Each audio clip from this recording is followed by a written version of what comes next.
Breaking చూస్తున్న BRS MLC కవిత ఆంధ్ర బిర్యానీపై చేసిన వ్యాఖ్యలు ప్రస్తుతం సోషల్ మీడియాలో వైరల్గా మారుతున్నాయి. పోలవరం బనకచెర్ల అంశాలపై ఆమె మాట్లాడుతూ ఆంధ్రోళ్ళ బిర్యానీ మనం తింటామా అని కూడా ఆయన బిర్యానీ ఎలా ఉంటుందో ఇప్పటికే కేసీఆర్ ఎప్పుడో చెప్పారు కదా అంటూ కవిత వ్యాఖ్యానించారు. ఇప్పుడు ఈ వ్యాఖ్యలపై కొందరు నెటిజన్లు తీవ్రస్థాయిలో మండిపడుతున్నారు.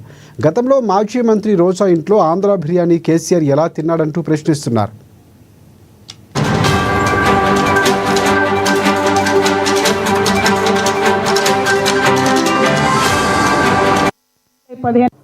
ఆంధ్ర బిర్యానీ ఎట్లుంటుందో కేసీఆర్ సార్ చెప్పిండు కదనే. మనం ఆంధ్రలో ఏం తింటాం, కానీ ఇక్కడ హైదరాబాద్లో చంద్రబాబు నాయుడు గారిది రేవంత్ రెడ్డి గారి మీటింగ్ అయిపోయిన తర్వాతనే మన కేంద్ర ప్రభుత్వ సంస్థ వాటర్ లింకేజ్ ఏదైతే ప్రాజెక్ట్ ఉంటుందో ఆ డిస్కషన్ ప్రారంభమైంది. అది ఆధారాలతో సహా ఉన్నది. జూలై 15న వాళ్ళు మీటింగ్ పెట్టుకున్నారు.